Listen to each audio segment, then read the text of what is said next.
Olá, pessoal! Na aula de hoje, nós vamos abordar as características do fluxo sanguíneo renal e da filtração glomerular. A quantidade de uma determinada substância que o rim é capaz de excretar via urina depende da combinação dos três mecanismos básicos de formação de urina, que são a filtração glomerular, a reabsorção tubular e a secreção tubular. Esses mecanismos atuam de tal forma que a quantidade de carga de uma substância excretada na urina, ela vai depender, em última análise, da carga dessa substância que foi filtrada para dentro do sistema de túbulos, menos a carga dessa substância que foi reabsorvida para ser mantida no organismo, mais a quantidade dessa substância que foi secretada para dentro dos túbulos renais, certo? Então, nós temos que a carga excretada é igual à filtração dessa substância, menos o quanto dessa substância foi reabsorvido, mais o quanto dessa substância foi secretado. Nem todas as substâncias que passam pelos néfrons vão sofrer os três processos de formação de urina, ou seja, vão ser filtradas, reabsorvidas e secretadas. Na realidade, nesse esquema, a gente observa que o rim vai dar tratamentos diferentes dependendo da substância que está envolvida. Então, nós temos aqui os esquemas que representam, então, a cápsula de Bowman e os túbulos glomerulares e o sistema de irrigação arteriolar aferente chegando, trazendo sangue para os capilares glomerulares. Esse sangue vai sair por uma arteríola eferente e cair em capilares peritubulares. Então, esse nosso exemplo A aqui, né, é uma substância que vocês observam que ela sofre apenas filtração. E a quantidade dessa substância que vai cair no sistema de túbulos vai aparecer totalmente lá na urina, porque essa substância não é reabsorvida. E ela também não vai ser secretada. Então, um exemplo de substância desse tipo, um exemplo de substância endógena, é a creatinina, tá? Tanto que mais tarde nós vamos ver que a creatinina ela pode ser utilizada para calcular a taxa de filtração glomerular, né? Já que tudo que é filtrado para dentro do sistema de túbulos de néfron vai aparecer lá na urina. Nesse esquema B aqui, a gente tem uma substância que também é filtrada, mas vocês observam que parte dessa substância é reabsorvida. Então, nem tudo que foi filtrado para dentro do sistema de túbulos do néfron vai aparecer na urina, tá? Exemplos de substâncias que são tratadas dessa forma são íons, né? O sódio e o cloreto. Então, a gente já sabe que o sódio que é filtrado para dentro do sistema de túbulos renais é, em grande parte, reabsorvido. No esquema C, nós temos um exemplo de uma substância que está sendo filtrada para dentro do sistema de túbulos, mas não vai aparecer lá na urina, vai ser completamente reabsorvida, certo? Então, esse é o caso daquelas substâncias que nós não podemos nos dar ao luxo de perder na urina. Então, a glicose é um substrato energético extremamente importante e de difícil obtenção normalmente, né? Então, a gente não pode se dar o luxo de perder glicose na urina. A mesma coisa vale para os aminoácidos, né? Que são extremamente importantes para o anabolismo do nosso organismo, certo? Então, essas substâncias são filtradas para dentro do sistema de túbulos, mas em situações normais não aparecem lá na urina, porque vão ser totalmente reabsorvidas. E no esquema D, né, nós temos uma substância que, além de ser filtrada para dentro do sistema de túbulos, vai ser acrescentada a esse sistema por secreção, tá? Então, um exemplo que a gente pode dar é o potássio, né? O potássio ele é filtrado para dentro do sistema de túbulos, mas a secreção dele para dentro de túbulos ela vai ser controlada por fatores hormonais. A filtração glomerular ela vai depender das características dos capilares glomerulares e de sua irrigação. Então, nós estamos vendo que o fluxo sanguíneo está chegando a esses leitos de capilares glomerulares por arteríolas aferentes, né? A partir das arteríolas aferentes, o sangue cai dos capilares glomerulares, onde vai ser, então, filtrado.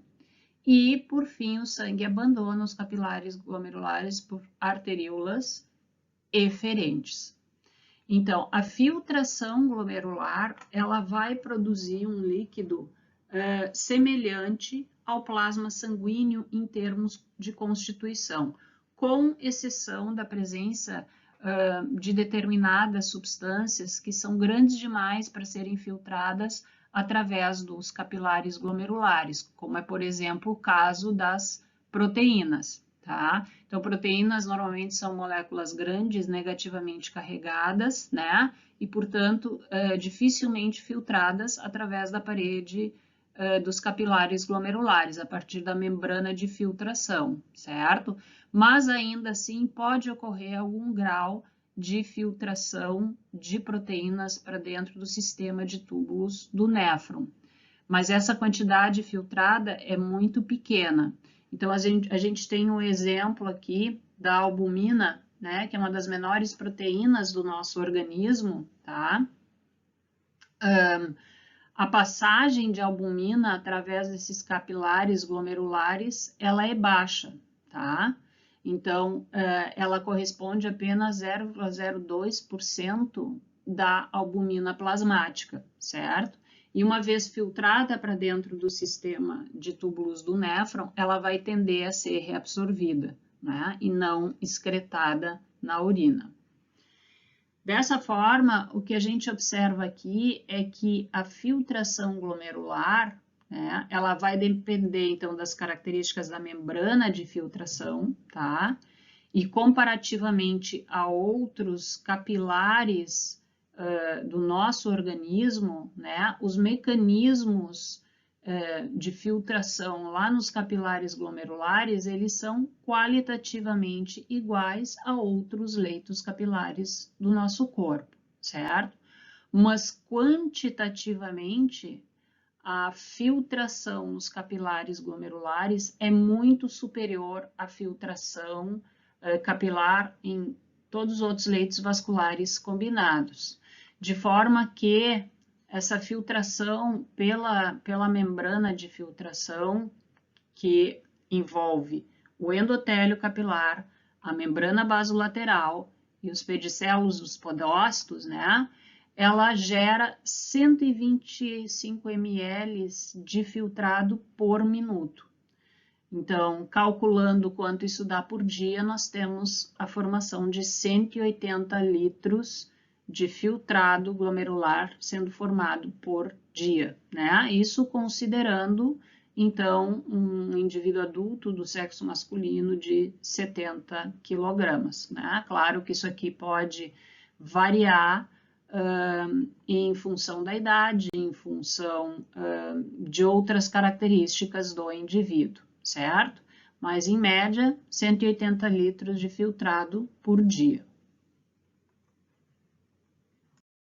A filtração, a secreção e a reabsorção, elas vão contribuir para a clearance ou para a depuração renal, né? O que é essa clearance ou depuração renal?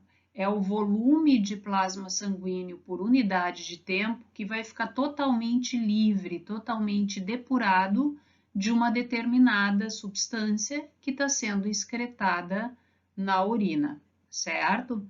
Então, quando a gente pensa no fluxo de uma determinada substância pelo rim, né, a gente se dá conta que a única forma dessa substância entrar no rim é por via arterial, certo? E uma vez dentro do rim, a única forma dessa substância sair é via venosa ou urinária, certo? Então, normalmente, a entrada arterial dessa substância, ela vai ser igual à saída venosa dessa substância e a excreção dessa substância na urina, certo? Então, a entrada arterial é igual à saída venosa mais saída na urina, desde que eu esteja falando de uma substância que não é nem metabolizada nem produzida pelo rim, certo? Bom, quais vão ser os componentes, então, dessa entrada arterial, saída venosa e saída urinária, né? A gente observa que um componente importante desse processo de clearance ou depuração renal é a concentração desse soluto X, né? Tanto lá no sangue arterial, quanto no sangue venoso, quanto na urina, certo? Adicionalmente, além da concentração, então, desse soluto nesses 3 compartimentos diferentes, vai ser importante também o fluxo plasmático renal arterial, o fluxo plasmático renal venoso e o débito urinário, né? Ou seja, quanta urina eu produzi numa determinada unidade de tempo, tá? Então, a gente pode botar as informações desse esquema na seguinte fórmula, né? Concentração do soluto vezes fluxo plasmático renal arterial, que é o RPFA, é igual, então, a concentração dessa substância no sangue venoso vezes fluxo plasmático renal venoso mais concentração dessa substância na urina vezes o débito urinário. Aqui nós temos um exemplo numérico para entender melhor esse conceito de depuração ou clearance. Então, vamos imaginar que a gente tem um fluxo sanguíneo pelo rim de aproximadamente 700 ml ou 0,7 litros por minuto, certo?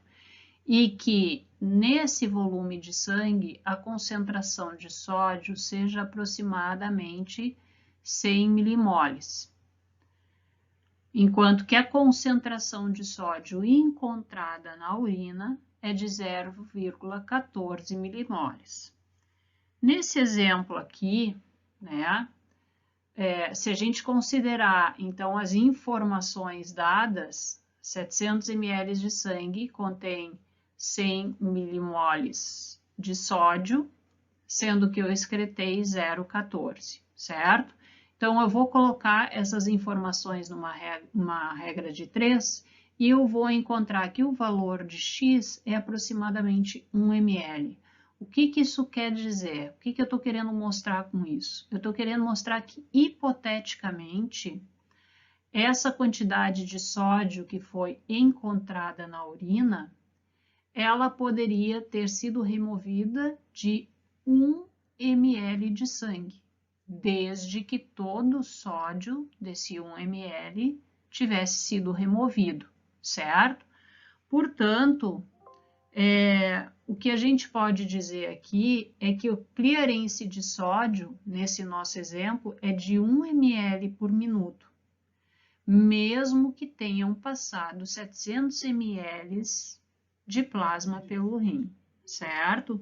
Então, a depuração ou clearance de um soluto, ela é definida como o volume virtual de sangue, no nosso caso 1 ml por minuto, necessário para suprir a quantidade deste soluto que aparece na urina. No caso do nosso exemplo aqui, é 0,14 milimol. Voltamos agora, então, para aquela equação que relaciona influxo arterial com efluxo venoso e efluxo urinário. Lembrando que o influxo arterial é igual ao efluxo venoso mais o efluxo urinário, certo? Com base na discussão que nós acabamos de fazer a respeito de clearance, né? Nós estamos assumindo que o rim vai depurar totalmente um determinado volume de sangue de um soluto específico, que a gente está chamando de X aqui. Então, a gente pode substituir o fluxo renal plasmático, que faz parte do influxo arterial, lá, influxo da substância no rim, pelo volume virtual de entrada, que vai prover a quantidade do soluto que aparece na urina, certo? Então, a gente vai substituir o fluxo plasmático renal arterial pelo clearance dessa substância, CX, certo? Além disso, como a gente está assumindo que o rim vai remover todo o volume, todo o soluto X, né? Então, tudo que entrar no rim, né, vai ser removido via urina, a gente vai considerar o efluxo venoso como zero. Então, a gente vai simplificar e modificar essa forma inicial, né, de forma que, isolando agora o clearance que a gente botou no lugar do fluxo plasmático renal, a gente vai ter que esse clearance é igual à concentração desse soluto na urina, vezes o débito urinário, ou seja, a quantidade de urina produzida num determinado período de tempo, dividido pela concentração desse soluto no plasma sanguíneo, certo? Então, percebam que para calcular o clearance de um determinado soluto, né, a gente precisa avaliar a concentração desse soluto na urina e no sangue, certo? E a gente precisa conhecer o débito urinário, ou seja, quanto de urina o indivíduo produziu numa determinada unidade de tempo, tá? Em situações em que um determinado soluto X ele vai ser totalmente removido em uma única passagem do sangue pelos rins, né? Então é um soluto que ele não vai ser reabsorvido também. O clearance renal dessa substância ela vai ser igual ao fluxo plasmático renal arterial, tá? Dentre essas substâncias, né, nós temos o para-aminoipurato. O para-aminoipurato, ele é um ácido orgânico normalmente não encontrado no corpo humano, tá? Então, ele é utilizado para avaliar fluxo sanguíneo renal, porque ele é uma dessas substâncias que quando passa pela circulação renal é totalmente removido, né? Então, o PAH ele vai ser eliminado do plasma em uma única passagem do sangue pelo rim. Essa remoção ela vai ser feita por filtração e por secreção. Então, o PAH ele pode ser infundido intravenosamente de forma contínua até atingir um determinado nível constante no plasma sanguíneo e a partir daí, então, se pode fazer a avaliação renal, né? E a avaliação do fluxo sanguíneo renal. Mas o que faz com que o pH possa ser utilizado para calcular o fluxo sanguíneo renal é justamente a característica que ele tem de ser todo eliminado em uma única passagem de sangue pelo plasma, além de não ser reabsorvido, certo? Então, quando uma substância não é totalmente depurada em uma única passagem, né, o valor do seu clearance renal sempre vai ser inferior ao fluxo sanguíneo renal, certo? Então, a maioria das substâncias, ela não vai ser removida em uma única passagem pelo rim. Então, ela não pode ser utilizada como medida de fluxo sanguíneo renal, certo? Agora, o PAH, sim. Esse esquema ele nos traz os detalhes do processamento do PAH pelo néfron, né? Facilitando então a compreensão de por que essa substância ela vai ser uma boa indicadora de fluxo sanguíneo renal, né? Então nós vamos de novo fazer um exemplo numérico aqui para o entendimento ficar mais fácil, certo? Então, a gente tem entrada a respeito do influxo arterial de pH no néfron. Então, a concentração de pH no plasma é de 0,1 miligramas por ml e o fluxo plasmático renal está em 600 ml. Então, se eu multiplicar essas duas variáveis, eu vou obter a carga de pH que está chegando lá no néfron, certo? Bom, dessa carga de pH, eu observo que 12 miligramas por minuto vão ser filtrados pelos capilares glomerulares, enquanto outros 48 miligramas por minuto vão ser secretados no sistema de túbulos do néfron, certo? Observem também que uma vez que o pH entra nos túbulos do néfron, ele não vai ser reabsorvido, tá? De tal forma que quando eu calcular o efluxo urinário do pH, eu vou obter um valor igual ao de entrada, certo? Então, entrou 60 miligramas por minuto, saíram 60 miligramas por minuto, certo?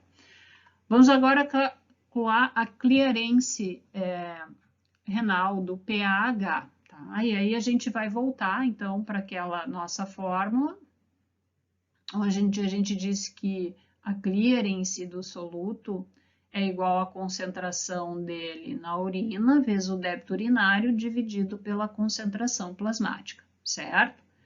Então, essas três variáveis aqui, elas estão presentes aqui no nosso esquema, certo? Concentração urinária vezes débito urinário deu 60 miligramas por minuto, de acordo com o nosso sistema. Então, a gente joga esses 60 miligramas por minuto lá, certo? Concentração plasmática está indicada aqui nesse quadro superior, 0,1 miligramas por ml. Vou jogar lá, né? Quando eu dividir 60 miligramas por minuto por 0,1 miligramas por ml, certo? Vão acabar sobrando, então, ou vai acabar originando o valor de 600 ml por minuto de clearance para o PAH. E agora observem que esses 600 ml por minuto de clearance são iguais ou exatamente iguais, né, ao fluxo sanguíneo informado lá no início, 600 ml por minuto, certo? Então, quando a gente calcula a clearance do PAH, né, a gente está calculando, então, também o fluxo plasmático renal, né? Porque eles vão ter exatamente o mesmo valor, tá? E isso acontece pelas características do PAH. Como comentado anteriormente, é uma substância que vai ser totalmente eliminada pelos néfrons em uma única passagem de sangue pelos néfrons, e é uma substância que não é reabsorvida, ou seja, quando ela entra no sistema tubular, a única forma de sair é pela urina, certo?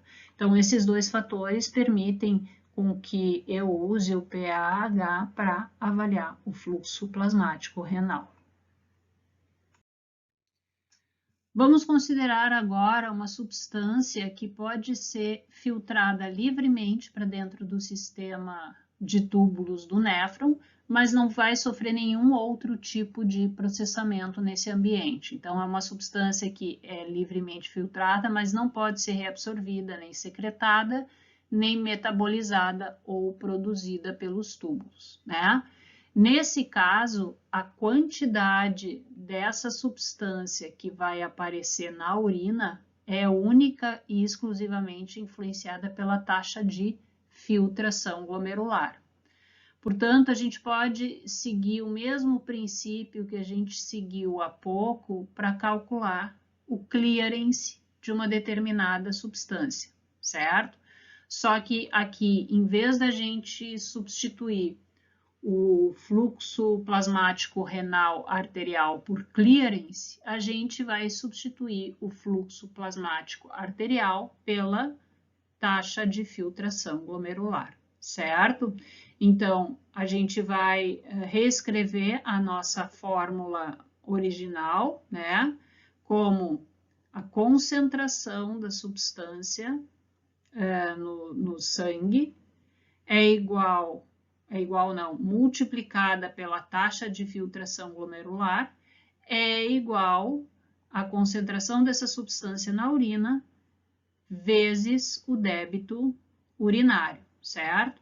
Percebam que também aqui eu excluí o componente relacionado ao efluxo venoso, certo? Por quê? Porque eu estou dizendo que essa substância ela não tem como ser reabsorvida, certo? Então, eu posso tranquilamente tirar o componente do efluxo venoso, tá?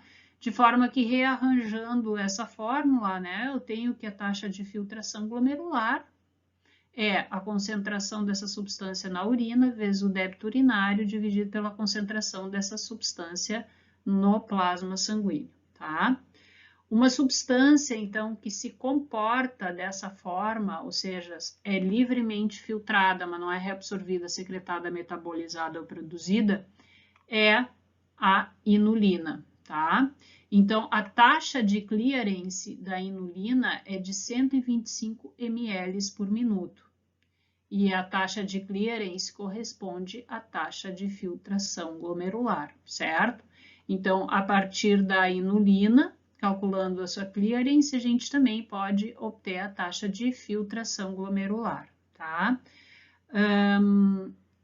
A inulina, ela tem algumas características que não tornam ela interessante para o uso clínico, né, da avaliação da taxa de filtração glomerular, tá? Porque ela também tem que ser infundida endovenosamente até atingir um patamar de concentração constante, o que já é uma dificuldade, tá? Mas a medida da concentração de inulina na urina e no plasma sanguíneo também é bastante trabalhosa, onerosa, certo? Então, ela não é um modelo atrativo para a gente medir a taxa de filtração glomerular, certo? O que é, então, conceitualmente, essa taxa de filtração glomerular? Volume de plasma filtrado na cápsula de Bowman por minuto, certo? Por exemplo, 125 ml por minuto. Diferentemente da inulina, que impõe restrições práticas à sua utilização ampla na clínica, né? A creatinina endógena ela é facilmente medida tanto na urina quanto no plasma sanguíneo, certo? Portanto, a creatinina endógena ela vai ser amplamente utilizada do ponto de vista clínico, tá? A creatinina, ela é o produto final do metabolismo normal da creatina fosfato da musculatura, certo? Musculatura esquelética. De forma que o quanto a gente tem de creatinina endógena circulante, né, está muito relacionado à massa muscular esquelética. Então, homens, por exemplo, têm níveis de creatinina circulante mais elevado do que mulheres, certo? Porque as mulheres têm menos massa muscular esquelética, tá?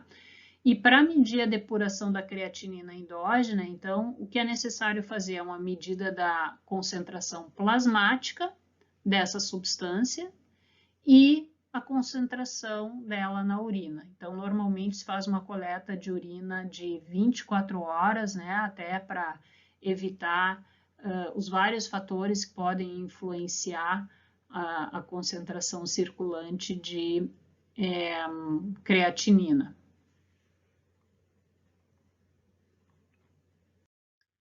Então, a creatinina, como nós falamos, ela pode ser utilizada como um indicador da taxa de filtração glomerular, né? Nesse gráfico aqui, nós observamos a taxa de filtração glomerular e a concentração plasmática de creatinina, certo? E essa curva aqui, né, ela é produzida a partir da fórmula que se usa para calcular a clearance, tá? Então, da creatinina, certo? Então, eu tenho aqui a concentração plasmática de creatinina, a clearance da creatinina, a concentração urinária da creatinina e o débito cardíaco, certo? E essa curva nos indica o quê? Que à medida que a taxa de filtração glomerular vai caindo de 125 em direção a 75, 50 ou 25%, a gente observa que essa queda na taxa de filtração glomerular ela significa um aumento da creatinina plasmática, tá? Então, quando a gente vai medir a creatinina, né, é importante evitar erros de estimativa relacionados a algumas condições patológicas que podem estar elevando a creatinina plasmática e que não estão relacionadas à função renal, né? Então, por exemplo, a gente sabe que em indivíduos com hipertermia, aumenta a liberação tecidual de creatinina, né? Assim como em condições de comprometimento ou lesão muscular, tá? Esse gráfico, esses três gráficos, na realidade, eles expressam, então, como essa taxa de filtração glomerular vai levar a uma alteração da concentração plasmática de creatinina, tá? Então, a gente está partindo de uma situação normal, onde eu tenho uma taxa de filtração glomerular de 100 ml por minuto, né?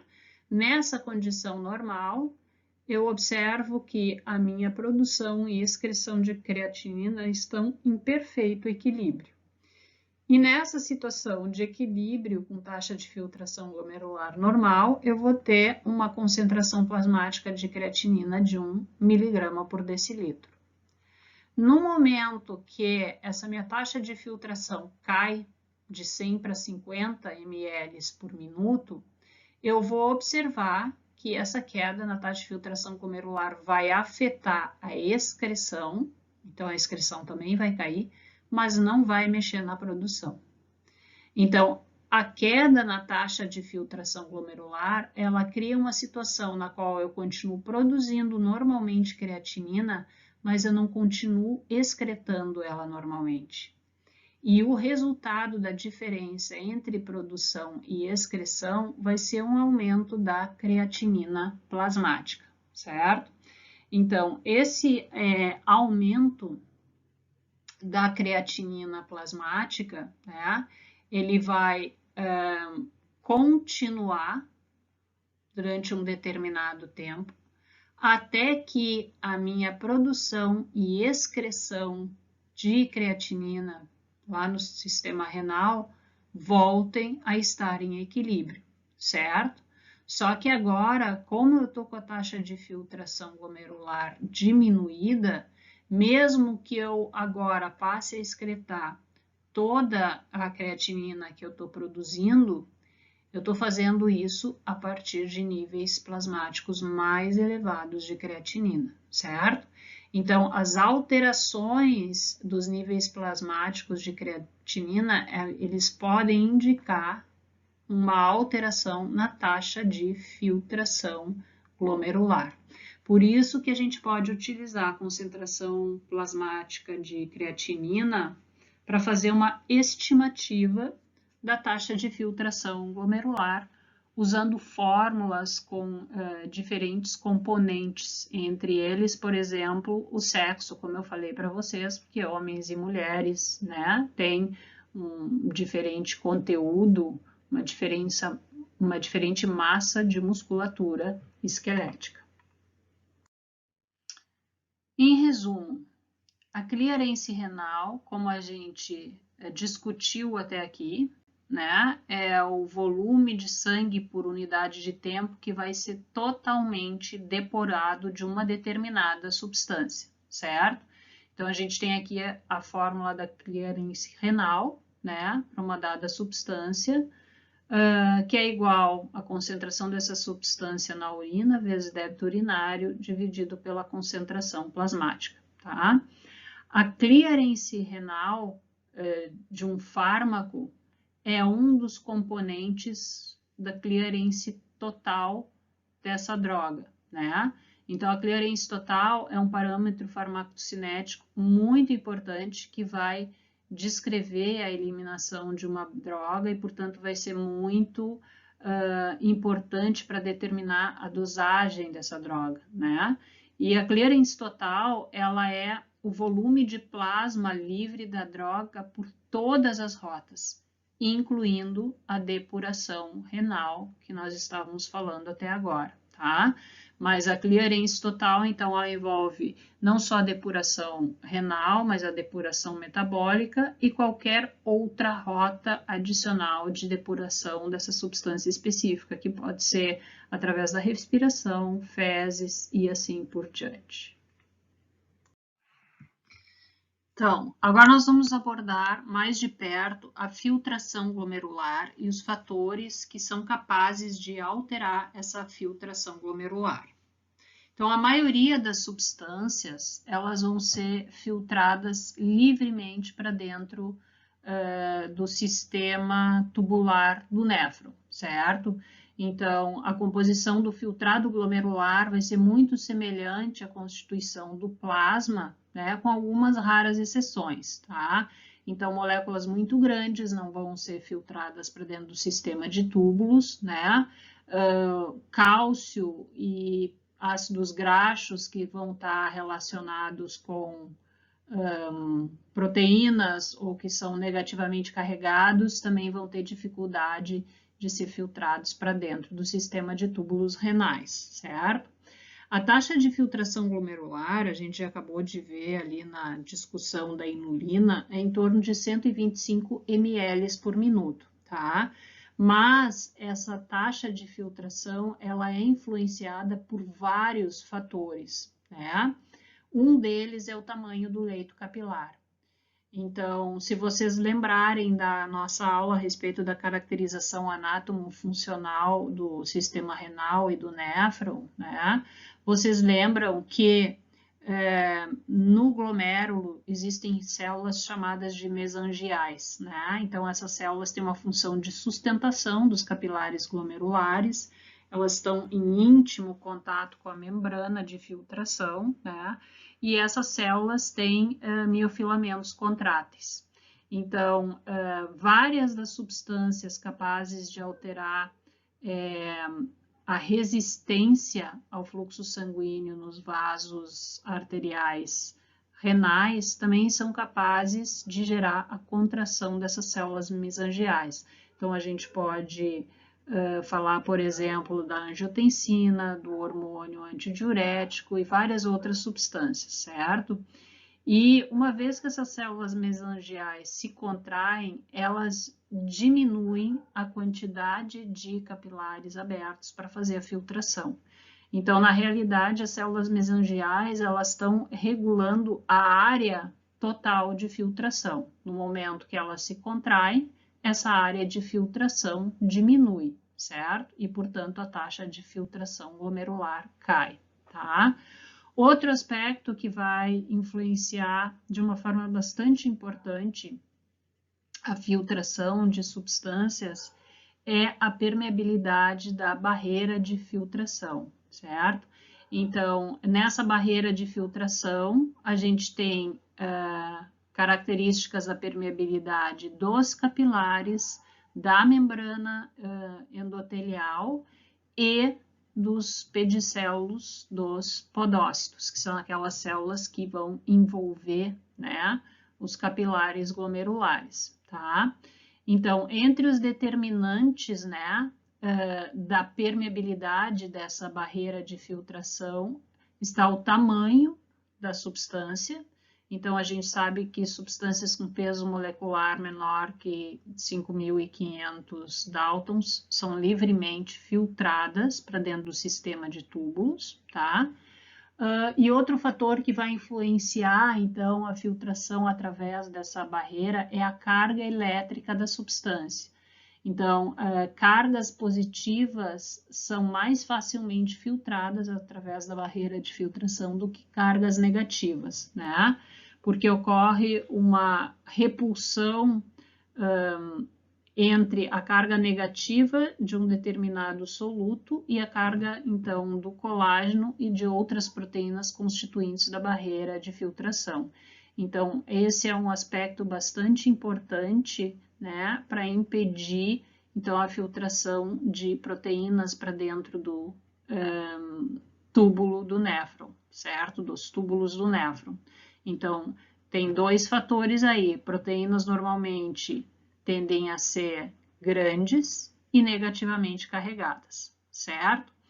E fora, então, a área do leito capilar exposta para fazer filtração e a permeabilidade da barreira de filtração, né? Existe um terceiro componente que também é muito importante, como a gente vai ver, que é a resistência nas arteríolas aferentes e eferentes. E o efeito dessa resistência, então, sobre as pressões que vão estar envolvidas na filtração glomerular.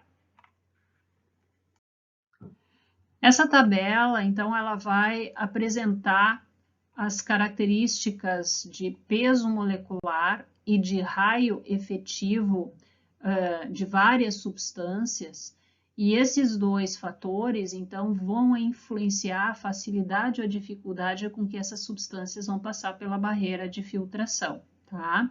Então, uma forma da gente estimar a permeabilidade seletiva de uma substância é fazendo a razão entre a concentração dessa substância no ultrafiltrado glomerular e a concentração dessa substância no plasma, certo?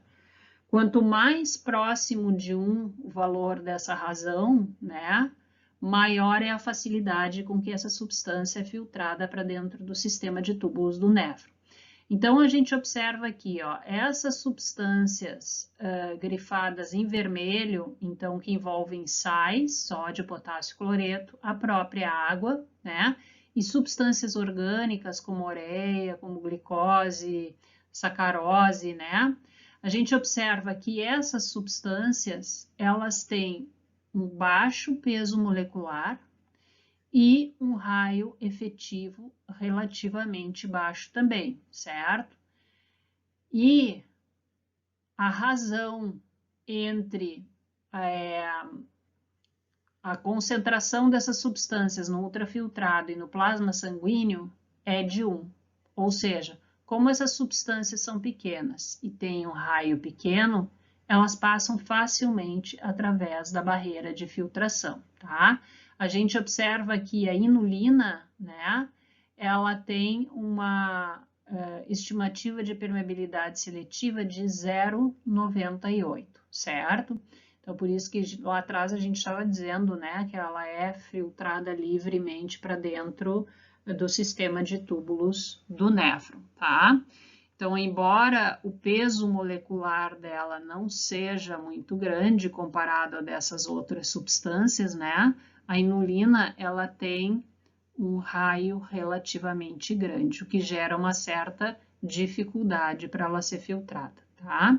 E aí a gente entra aqui, então, em várias outras substâncias, né? Lisozimas, mioglobina, lactoglobulina, albumina do ovo, né? Hemoglobina e albumina, certo? Então, a gente vê aqui que o peso molecular dessas substâncias aumenta, né? Assim como o raio efetivo dessas substâncias, o raio molecular efetivo. Então, comparativamente à situação anterior, né, a gente observa que a concentração relativa no filtrado dessas substâncias vai caindo progressivamente à medida que o peso molecular e que o raio molecular efetivo aumentam, tá? Então, a albumina, por exemplo, né, ela é encontrada apenas em traços na urina, certo? Porque ela é uma molécula grande, né, e com um raio significativo. Então, esse é um dos mecanismos, né, que protegem a entrada de proteínas para dentro do sistema de túbulos do néfron. O gráfico A, ele estabelece uma relação entre o raio molecular efetivo de uma substância, a carga dessa substância, se negativa, neutra ou positiva, e a razão de depuração.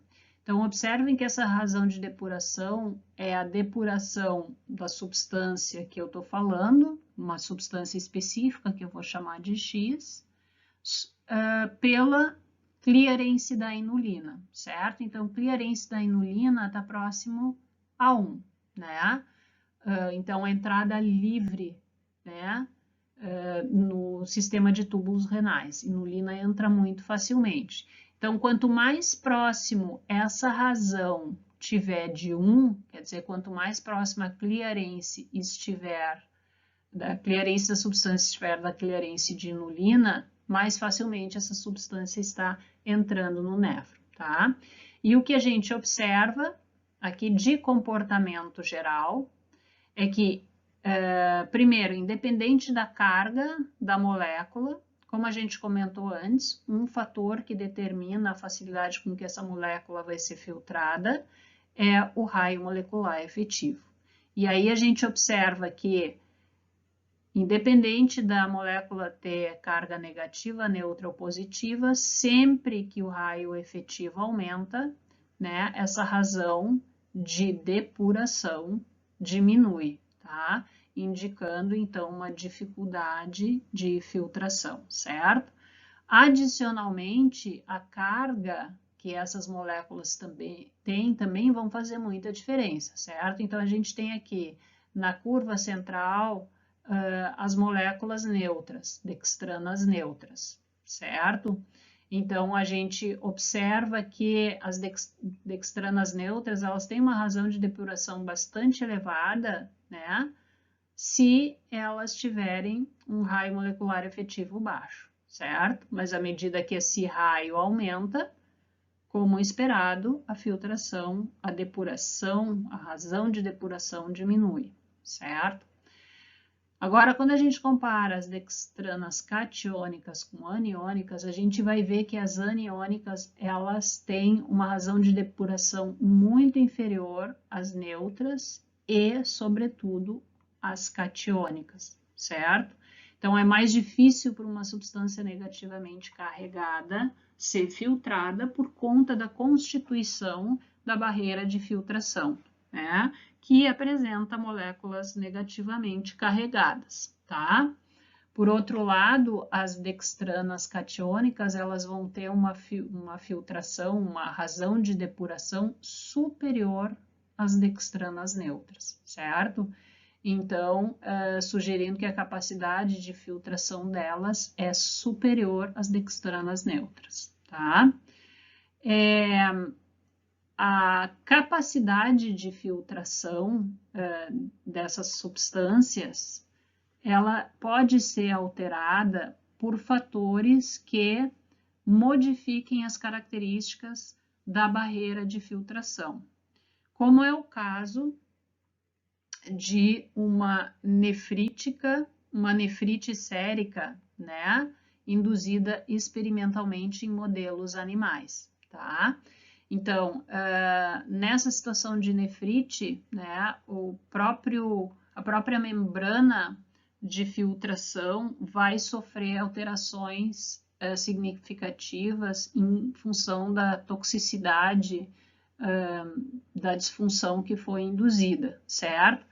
Então, a gente observa que quando a barreira de filtração ela é agredida nessa nefrite, né, a filtração de proteínas ou de substâncias negativamente carregadas, ela vai passar a ficar mais fácil. A razão de depuração vai se deslocar da linha verde para a linha azul, tá? Por que acontece isso? Porque em várias patologias que agridem o néfron e que agridem a membrana de filtração, acaba havendo, por lesão da membrana de filtração, a remoção das cargas negativas que fazem parte dessa barreira. Então, elas não vão mais impedir, não vai ter mais proteína negativa suficiente para impedir a entrada de solutos negativos, como numa situação normal, tá? Então, isso deixa bem claro que as substâncias aniônicas, elas têm dificuldade de entrar por causa de características da barreira de filtração. No momento que a barreira de filtração é agredida, é alterada e não apresenta mais essas cargas negativas, vai ficar muito mais fácil dessas substâncias serem filtradas para dentro do sistema de túbulos do néfron. Além das características de semipermeabilidade da membrana de filtração, que é constituída pelo endotélio vascular, pela lâmina basal e pelos podócitos, né, por seus prolongamentos, os pedicelos, a filtração glomerular, ela também vai ser influenciada pelas forças de Starling, que são as forças que vão governar o fluxo de fluidos através de capilares, entre eles os capilares glomerulares, certo? Então, as forças envolvidas lá na filtração de capilares glomerulares são as mesmas forças envolvidas em outros leitos capilares, certo? Então, a gente já comentou que o sangue chega nos capilares glomerulares por uma arteríola aferente.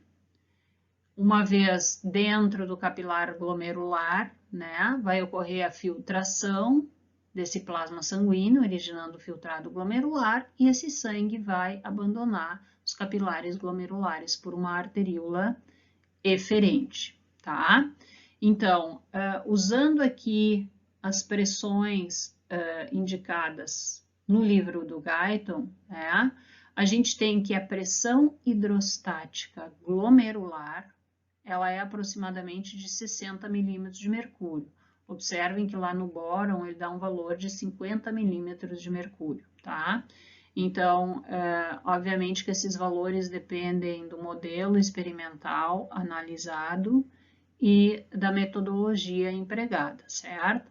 Mas, ainda assim, o que a gente observa é que a pressão hidrostática glomerular, ela é superior à pressão dos capilares sistêmicos, certo? Então, nos capilares sistêmicos, na extremidade arterial desses capilares, a gente tem em média uma pressão hidrostática de 35 milímetros de mercúrio. E lá no rim, essa pressão é em torno de 60 a 50, certo? Então, essa pressão hidrostática é a pressão do sangue sobre a parede do vaso, forçando, então, a saída de substâncias do capilar para dentro do espaço de Bowman, certo? Então, essa pressão hidrostática, ela vai favorecer a filtração, tá? Mas existem duas outras pressões que vão se opor a essa filtração. Primeiro, a pressão hidrostática no espaço de Bowman, tá? Porque o líquido do filtrado glomerular, né, ele vai exercer uma pressão externa sobre a parede desses capilares, tá? E essa pressão externa é em média de 18 milímetros de mercúrio, tá? E a outra pressão que se opõe à filtração é a pressão coloidosmótica glomerular. Então, lembrem que as proteínas, elas não vão ser filtradas para dentro do sistema de túbulos do néfron. Elas vão ficar retidas nos capilares glomerulares. E, portanto, elas vão exercer uma pressão de 32 milímetros de mercúrio favorável à manutenção de fluido dentro do capilar glomerular, certo? A gente não tem pressão coloidosmótica na cápsula de Baumann, porque não ocorre filtração de proteínas lá para dentro, né? Não ocorre uma filtração significativa, certo? Então, a pressão coloidosmótica lá no espaço de Baumann é de 0 milímetros de mercúrio, tá? Dessa forma, né, a gente vai ter uma pressão líquida de filtração de 10 milímetros de mercúrio. Essa pressão de filtração líquida é a diferença entre a pressão hidrostática glomerular, que está forçando a saída de substâncias do capilar em direção ao espaço de Baumann, ou seja, a filtração, menos as forças que se opõem a essa filtração, que são a pressão hidrostática na cápsula de Baumann e a pressão coloidosmótica glomerular, certo?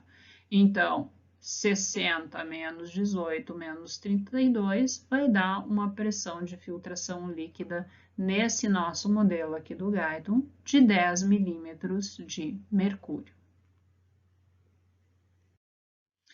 Esse gráfico aqui, ele nos mostra o efeito da estrutura vascular do rim na determinação das pressões nos capilares da cápsula de Baumann, nos capilares peritubulares, certo? Então, na artéria renal, a gente tem uma pressão arterial média de 100 milímetros de mercúrio, certo?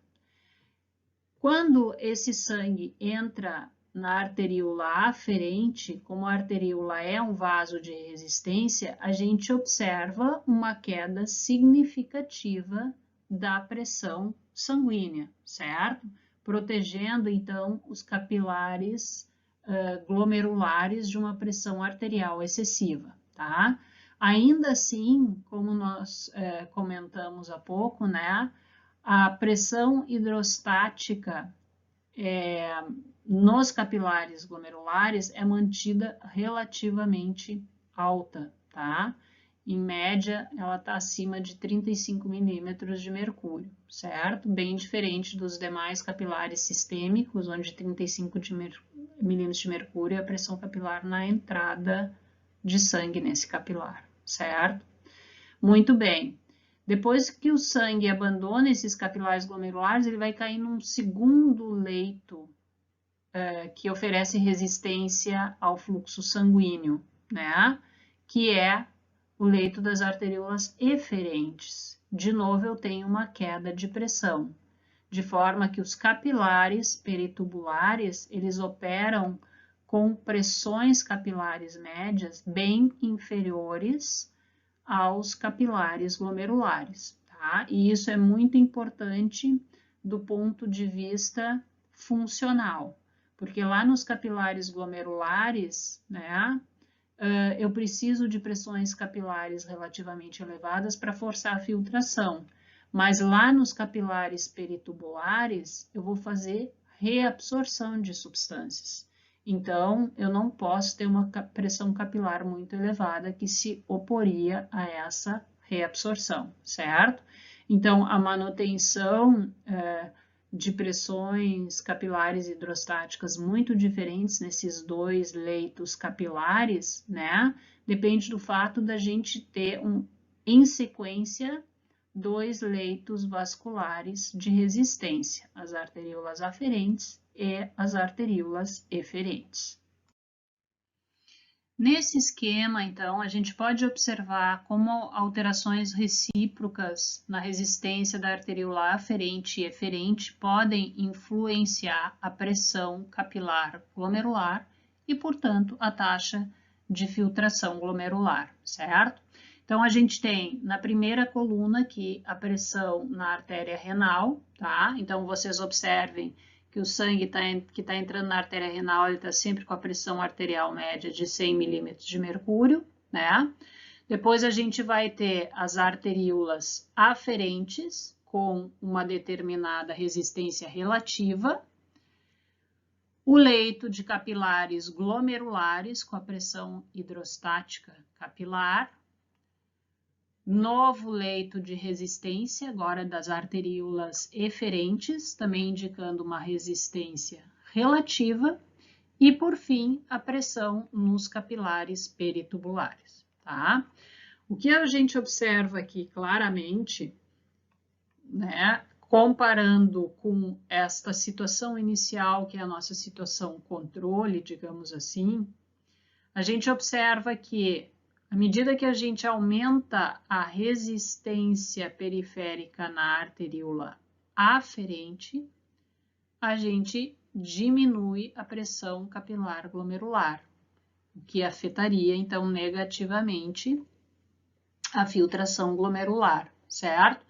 Enquanto que em situações onde a gente aumenta a resistência na arteríola eferente, ocorre um aumento da pressão capilar glomerular, o que vai facilitar a filtração glomerular, certo? Então, a gente tem que imaginar que um aumento de resistência na arteríola aferente está restringindo o fluxo sanguíneo lá para o glomérulo. Se tem menos sangue chegando, diminui a pressão capilar glomerular e diminui a filtração. Por outro lado, quando eu faço vasoconstrição, né, e aumento a resistência nas arteríolas eferentes, né, eu estou deixando o sangue entrar no glomérulo, mas não estou deixando sair normalmente. Então, esse sangue em maior quantidade ficando preso lá no glomérulo, o glomérulo se esvaziando mais lentamente, vai gerar um aumento da pressão glomerular e aumento da filtração, certo? Então, essa figura nos leva a pensar que sempre que ocorrer um aumento da resistência na arteríola aferente, minha pressão capilar glomerular vai cair, enquanto sempre que aumentar a resistência na eferente, a pressão capilar glomerular vai aumentar, certo? Mas um componente importante e artificial desse sistema é que os ajustes da resistência periférica em um grupo de vasos vai ser contrabalançado pelo outro grupo de vasos. Então, observem que aqui na minha situação inicial, então basal, né, com uma pressão capilar de 60, que nós vamos assumir que é pressão capilar normal, né, o que a gente vai observar aqui é que a resistência relativa somada dos vasos aferentes e eferentes é 2. E a gente vai observar, então, que essa resistência relativa combinada, ela vai permanecer constante. Então, essa é uma situação artificial, por quê? Né?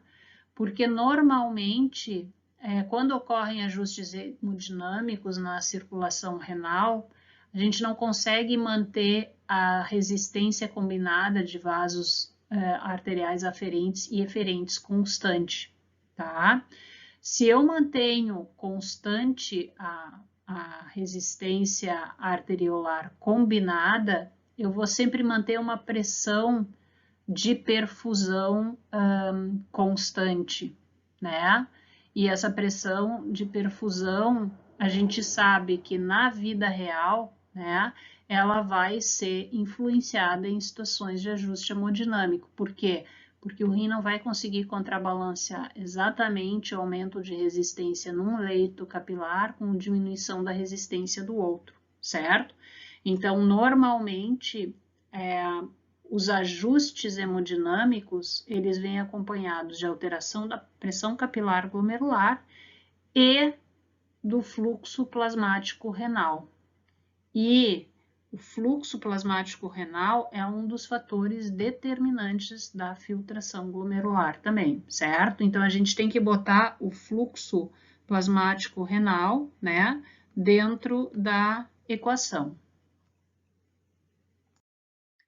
Então, nesse esquema aqui, né, a gente está relacionando as alterações seletivas de resistência em arteríolas aferentes e eferentes não só a taxa de filtração glomerular, mas também ao fluxo sanguíneo renal, certo?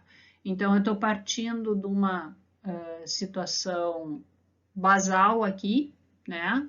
Onde eu tenho minha arteríola aferente e eferente com o mesmo calibre, certo? Se eu diminuir, se eu aumentar, desculpa, a resistência na arteríola aferente, né? Eu vou dificultar a entrada de sangue no glomérulo, certo? E à medida que eu dificulto a entrada de sangue no glomérulo, a pressão hidrostática capilar cai. Então, caindo a pressão capilar glomerular, vai cair a taxa de filtração. Como eu só aumentei a resistência na arteríola aferente, sem promover ajustes na arteríola eferente, né? Essa diminuição da taxa de filtração glomerular, ela vai vir acompanhada também de uma diminuição no fluxo sanguíneo renal, certo? Agora, se eu aumento a resistência na arteríola eferente sem modificar a resistência na arteríola aferente, eu posso esperar um aumento da pressão capilar glomerular, porque eu estou deixando o sangue entrar normalmente nos capilares glomerulares, mas estou dificultando a saída desse sangue. Então, esse sangue vai engurgitar, digamos assim, né, os capilares glomerulares, aumentando a pressão hidrostática capilar. E isso vai aumentar a taxa de filtração glomerular. Mas observem que o fluxo sanguíneo renal, nessa situação, como na situação anterior, vai estar diminuído, certo?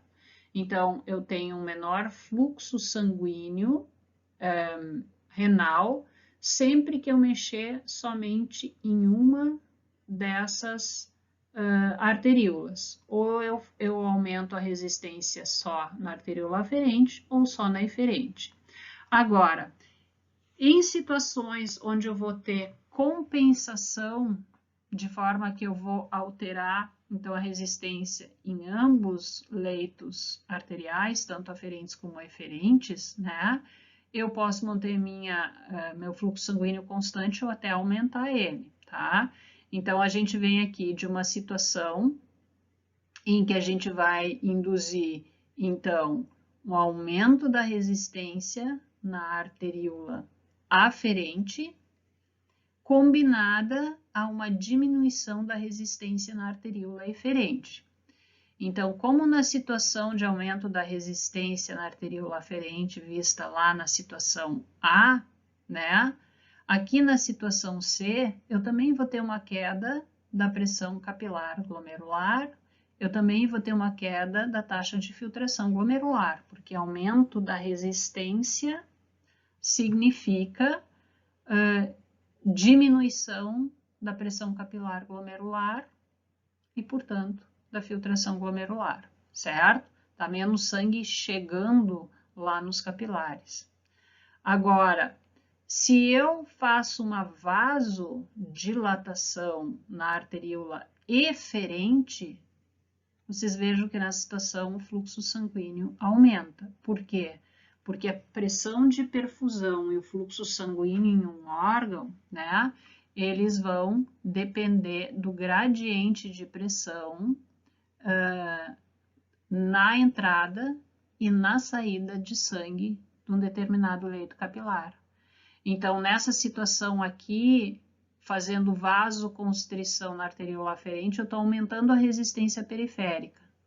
E fazendo vasodilatação na eferente, eu estou diminuindo a resistência periférica da eferente. Então, o gradiente, né, de pressão entre as duas arteríolas aumenta. Isso significa aumento de perfusão, de pressão de perfusão. Isso significa aumento do fluxo sanguíneo, né?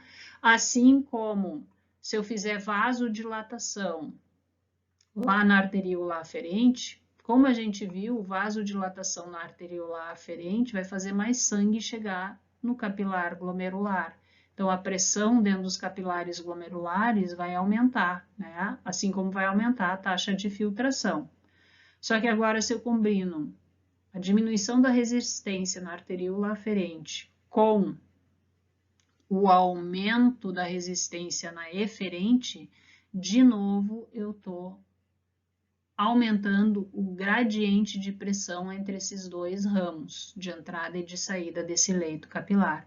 Portanto, a pressão de perfusão vai aumentar e o fluxo sanguíneo renal vai aumentar, certo? Então, fisiologicamente, né, o que vai acontecer com o fluxo sanguíneo depende muito do balanço que a gente tem entre a alteração da resistência periférica na entrada e na saída do leito capilar glomerular, certo? Enquanto que a taxa de filtração glomerular, ela vai estar diretamente relacionada à pressão capilar. E essa pressão capilar cai com constrição da arteríola aferente e aumenta com a constrição da eferente.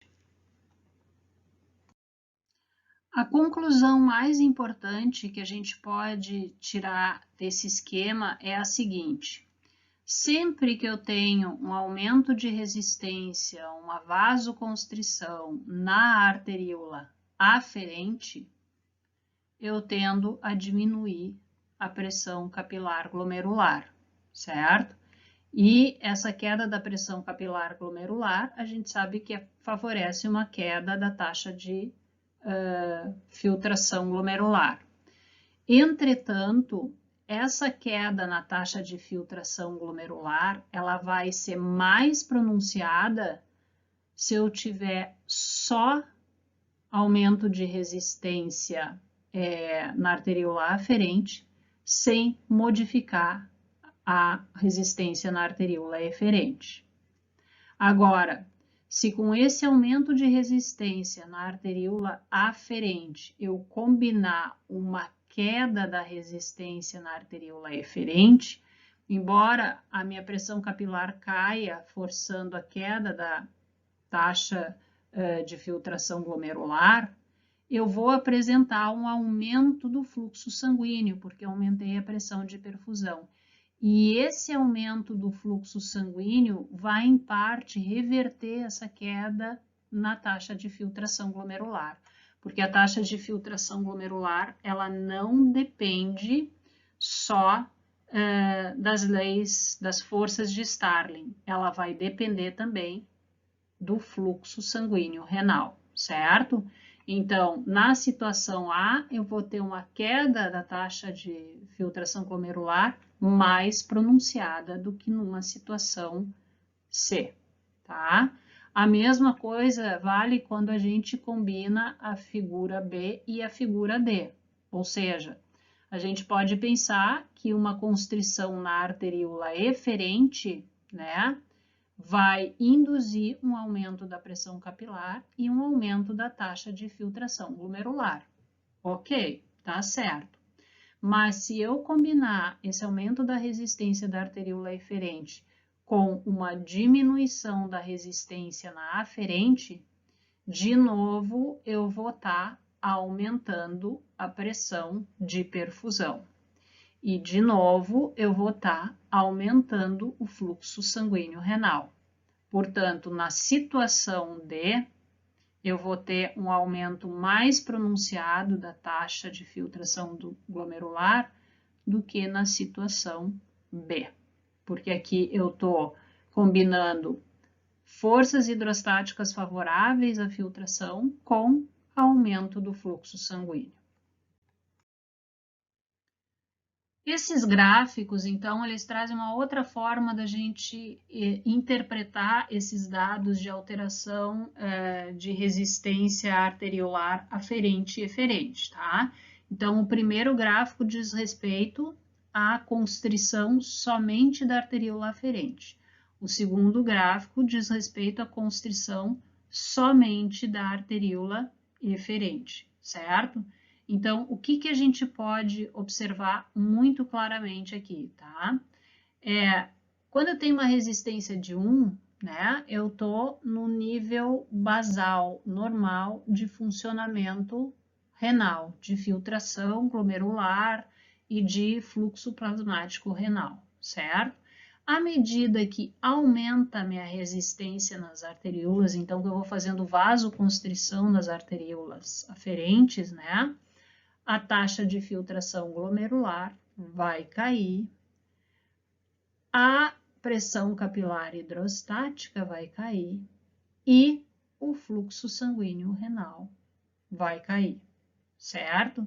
Então, na realidade, a gente pode dizer que essa queda na taxa de filtração glomerular, né, ela está relacionada à queda tanto da pressão capilar glomerular quanto à queda do fluxo plasmático renal. Muito bem. Agora, quando eu analiso a constrição na arteríola eferente, tá? O que eu observo? À medida que eu aumento a resistência na arteríola eferente, eu vou ter efeitos contrários àqueles observados na constrição da aferente. A constrição da arteríola eferente, vocês podem ver, né, que vai aumentar a pressão glomerular, mas ao mesmo tempo vai diminuir o fluxo sanguíneo ou fluxo plasmático renal, certo? De forma que a filtração glomerular ela vai ter dois momentos de resposta. Primeiro eu vou ter um aumento da taxa de filtração glomerular.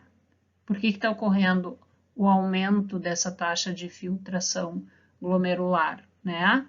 Porque, na realidade, a minha pressão capilar está aumentando, né? E o meu fluxo sanguíneo não caiu tanto assim ainda. Então, esse aumento de pressão capilar, né? Ele consegue elevar a pressão de filtração glomerular para o próximo patamar. Mas à medida que a resistência na arteríola eferente vai aumentando, apesar de eu ter um aumento da pressão capilar glomerular, vocês observam claramente aqui uma diminuição do fluxo sanguíneo renal, certo? E o fluxo sanguíneo renal é um fator determinante da taxa de filtração glomerular. Então, agora, esse aumento da pressão capilar glomerular, ele não é mais capaz de compensar essa queda no fluxo renal plasmático e a taxa de filtração glomerular vai cair, certo? Então, a gente observa que em resistências arteriolares relativas maiores que 2, né, a taxa de filtração glomerular vai tender a cair, independente de eu estar fazendo uma vasoconstrição na arteríola aferente ou na arteríola eferente.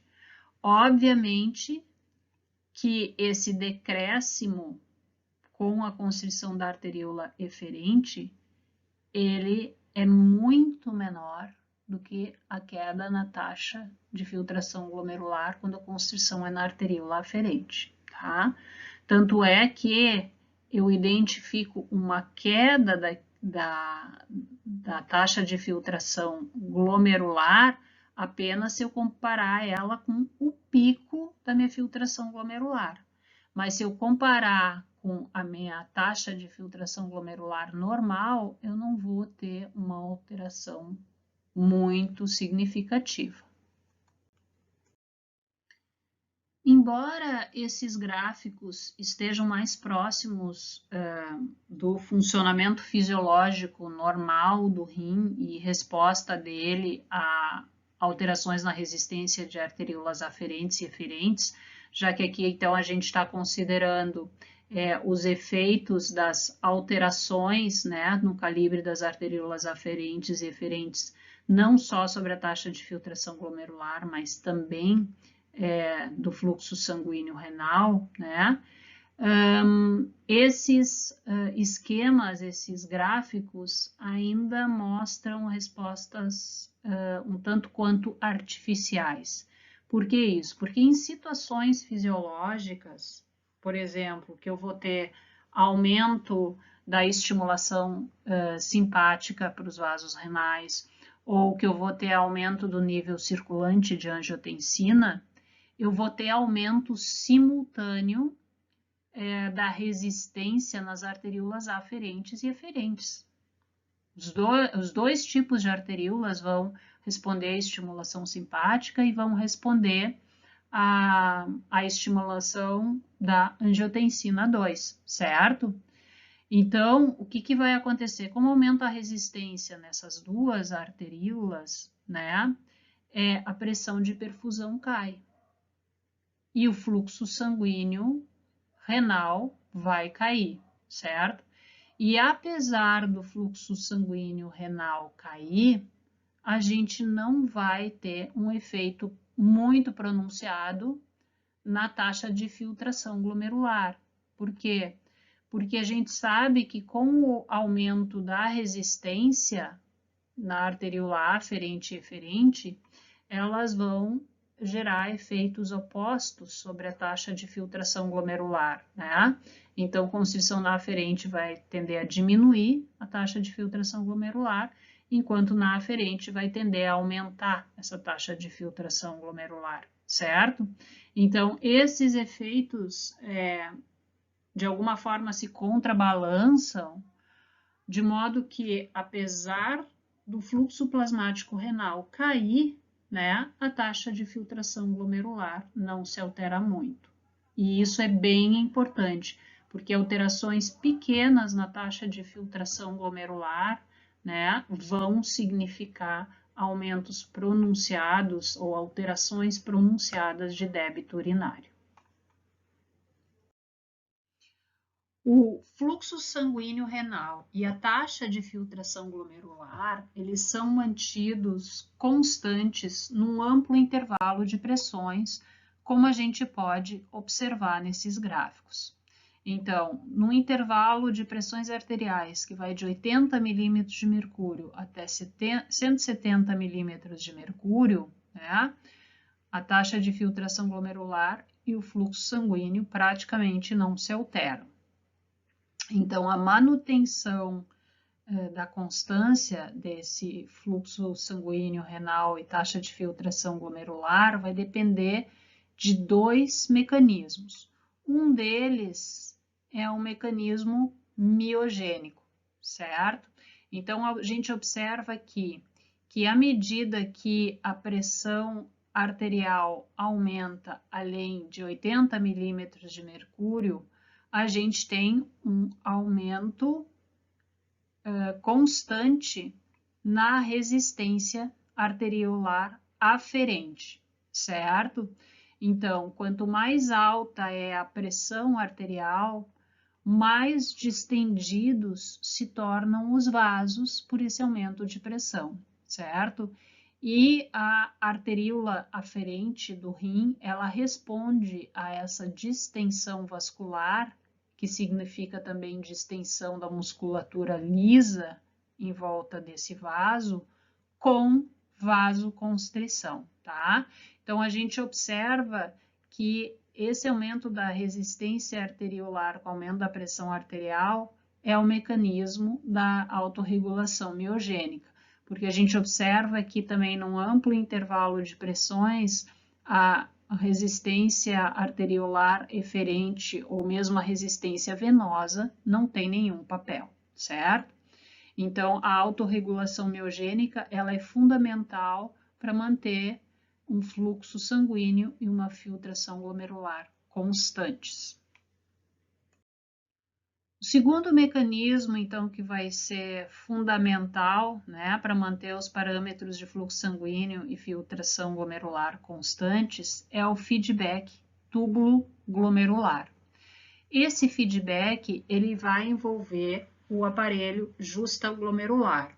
Então, vamos lembrar que o aparelho justaglomerular é a combinação da porção inicial do túbulo distal com a arteríola aferente e a arteríola eferente do glomérulo, certo? Esse complexo justaglomerular, né, ele conta com um grupo de células localizadas no túbulo distal, que são chamadas de células da mácula densa, e que são sensíveis ao volume de líquido que está circulando no túbulo e, sobretudo, à concentração de cloreto de sódio que está circulando nesse tubo.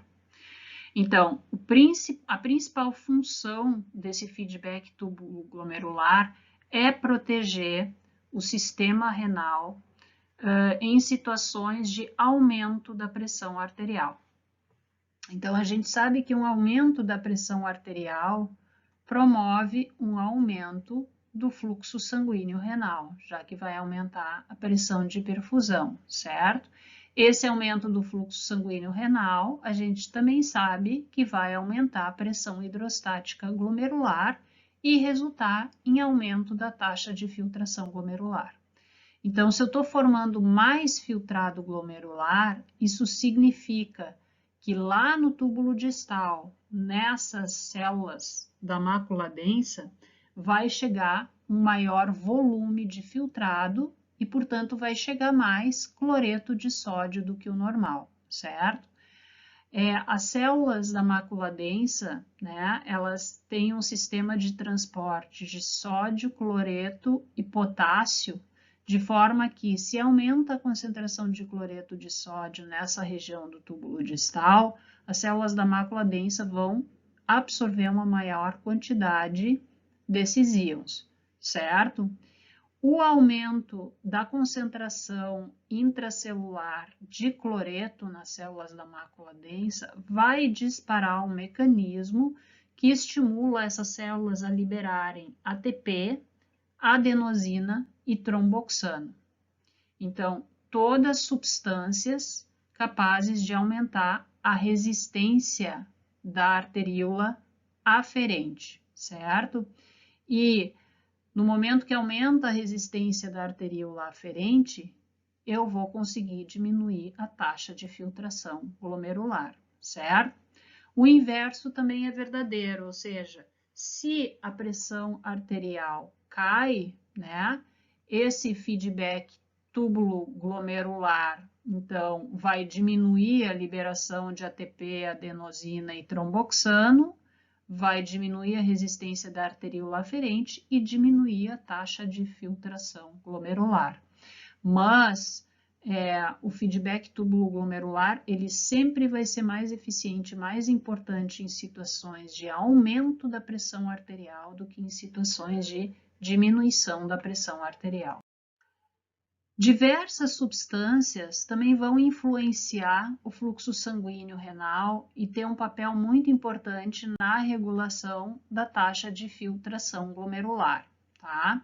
Então, entre as substâncias que vão aumentar a taxa de filtração glomerular, né, a gente tem substâncias vasodilatadoras. Então, uma dessas substâncias é o peptídeo natriurético atrial. Então, como diz o nome desse peptídeo, a origem dele é dos átrios cardíacos, certo? Então, quando aumenta o volume de sangue circulante e os átrios são mais distendidos por um aumento do retorno venoso, né? A distensão dos miócitos faz com que eles liberem esse peptídeo natriurético atrial, tá? E esse peptídeo, ele é um potente vasodilatador, tanto nas arteríolas aferentes quanto nas arteríolas eferentes do rim, certo? Portanto, esse peptídeo natriurético atrial, né, ele vai aumentar o fluxo sanguíneo pelo rim e vai aumentar a taxa de filtração glomerular, de forma que esse excesso de líquido que disparou a liberação do peptídeo natriurético atrial seja jogada fora. Existem também terminações nervosas que liberam dopamina, chegando nos vasos renais, né? Assim como receptores de dopamina, tá? E, de novo, o efeito dessa dopamina vai ser causar uma vasodilatação e, portanto, facilitar o fluxo sanguíneo e a taxa de filtração glomerular, certo? O óxido nítrico, outro vasodilatador, também pode ser produzido pelas células renais, né? E na realidade é provável que ele haja como um freio, né, para os efeitos da angiotensina ou de uma estimulação simpática muito intensa. Adicionalmente, os rins, né, eles secretam prostaglandinas e bradicinina, tá? Que também são agentes que vão aumentar a taxa de filtração glomerular, que também são vasodilatadoras, certo? Então, as prostaglandinas, elas são produzidas por várias das estruturas que compõem o sistema de néfrons, né? E elas são liberadas normalmente em condições patológicas de agressão do rim, né? Como uma hemorragia, uma desidratação ou estresse. E essas prostaglandinas, então, elas têm função de proteger o sistema renal, né? De forma a impedir alterações muito significativas da taxa de filtração glomerular que possam levar a danos, então, persistentes nesse rim, certo? Por outro lado, existem as substâncias que diminuem a taxa de filtração glomerular, tá? Então, o sistema nervoso simpático, né? Ele é um dos sistemas que vai diminuir a taxa de filtração glomerular, tanto através da norepinefrina quanto da epinefrina, certo? Então, promovendo vasoconstrição renal, tá? E a própria endotelina, né, que pode ser liberada pelo endotélio vascular em situações de agressão desse endotélio. Por fim, né, nós temos a angiotensina 2, tá? Então, a angiotensina 2, ela tem ação vasoconstritora tanto na arteríola aferente quanto na arteríola eferente, certo? Mas o efeito final da angiotensina 2 depende da concentração circulante, porque as arteríolas eferentes, elas são mais responsivas à angiotensina 2 do que as arteríolas aferentes, certo? Então, quando a gente tem baixas concentrações de angiotensina circulantes, ela vai ter um efeito predominante sobre as arteríolas eferentes. Se a concentração de angiotensina aumenta, ela vai passar a fazer vasoconstrição nas aferentes também, tá? A angiotensina, por si só, ela não altera de forma significativa a taxa de filtração glomerular, mas ela previne uma queda na taxa de filtração glomerular, né? Principalmente porque ela vai agir nas arteríolas eferentes. E a gente sabe que vasoconstrição nas arteríolas eferentes aumenta a pressão capilar hidrostática glomerular e a taxa de filtração, certo? Então, a angiotensina 2 ela vai agir mais como um mecanismo que vai se opor a fatores que promovam a queda na taxa de filtração glomerular. Para terminar a aula, então, eu faço um resumo de vários fatores que podem alterar a taxa de filtração glomerular, certo? Então, alterações no fluxo sanguíneo renal alteram a taxa de filtração glomerular, tá? A gente pode imaginar uma situação de hemorragia, né, com perda então acentuada de sangue, diminuição de volume sanguíneo, diminuição de pressão arterial, né? Então a gente sabe que uma pressão arterial menor, né, vai fazer esse sangue chegar com uma menor pressão lá nos capilares glomerulares, diminuindo a taxa de filtração glomerular, tá? A alteração na concentração de proteínas plasmáticas também altera a taxa de filtração glomerular, certo?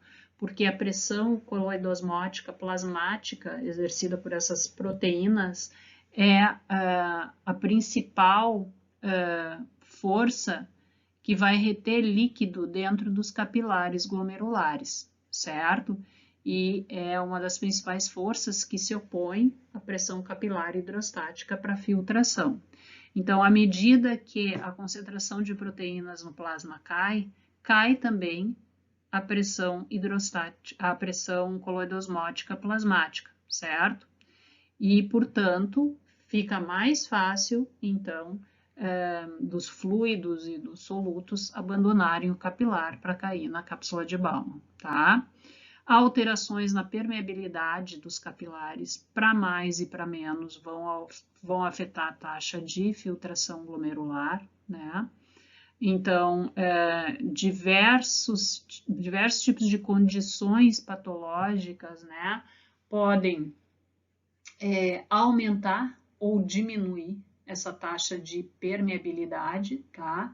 Então, existem condições autoimunes, né, nas quais a espessura da membrana de filtração aumenta, então dificultando a filtração para dentro do sistema de túbulos do glomérulo, ou existem inflamações, né? Então condições inflamatórias que vão aumentar a permeabilidade desses capilares glomerulares, né? E vão permitir então uma maior entrada de proteínas, por exemplo, nos túbulos renais, então essas proteínas começam a aparecer na urina, né, indicando, então, disfunções glomerulares, tá? Alterações da superfície efetiva de filtração, nós já comentamos que isso é dependente do papel das células mesangiais, né, que são células contráteis. Então, elas podem, pela contração e pela alteração do seu formato, né, elas podem comprimir os capilares glomerulares, né, ou mesmo restringir o fluxo sanguíneo por alguns capilares, desviando esse fluxo sanguíneo para outros, tá? Alterações na pressão hidrostática da cápsula de Bowman também afetam a taxa de filtração glomerular, né? Essa pressão hidrostática na cápsula de Bowman é uma das forças que se opõe à filtração glomerular, tá? Então, ela pode ser resultante de obstrução uretral, né? Ureteral, então os ureteres obstruídos, né? Eles vão gerar um aumento de pressão retrógrada ao longo de todo o seu comprimento em direção ao rim, podendo então aumentar, inclusive, a pressão hidrostática na cápsula de Bowman, tá? Assim como edemas renais no interior da cápsula, né, também podem alterar a pressão hidrostática na cápsula de Bowman, tá? A gente tem que lembrar que a cápsula renal, ela é bastante rígida, né? Então, se existe um edema renal, vai haver compressão do tecido renal, inclusive da cápsula de Bowman, né, com aumento de sua pressão hidrostática, tá? E um outro fator que a gente pode citar aqui, né, é a alteração na pressão hidrostática dos capilares, tá? Então, que a gente discutiu bastante, né? Como é que essa alteração na pressão hidrostática dos capilares pode influenciar a taxa de filtração glomerular, certo? Então, dentre os fatores que a gente já citou que pode aumentar essa pressão hidrostática, estão o aumento da pressão arterial sistêmica, né? E os vários fatores que podem fazer constrição em arteríolas aferentes e eferentes, né? Modificando a pressão hidrostática capilar e modificando também o fluxo sanguíneo renal. Um último aspecto para o qual eu gostaria de chamar a atenção, né, é, dentre os fatores que podem influenciar a taxa de filtração glomerular, a gente tem a idade, tá? Ou seja, a taxa de filtração glomerular, ela vai depender da fase de vida do indivíduo, né? Então, em recém-nascidos, a taxa de filtração glomerular ainda é baixa, né? Porque existe um desenvolvimento incompleto das unidades glomerulares funcionais, certo? Então, próximo aos 2 anos de idade, né, essa taxa de filtração glomerular, ela começa a se normalizar e tender, então, a aumentar, certo? Além disso, a taxa de filtração glomerular, ela pode diminuir com o envelhecimento, porque faz parte do envelhecimento a perda progressiva de néfrons funcionantes, então também alterando a função renal.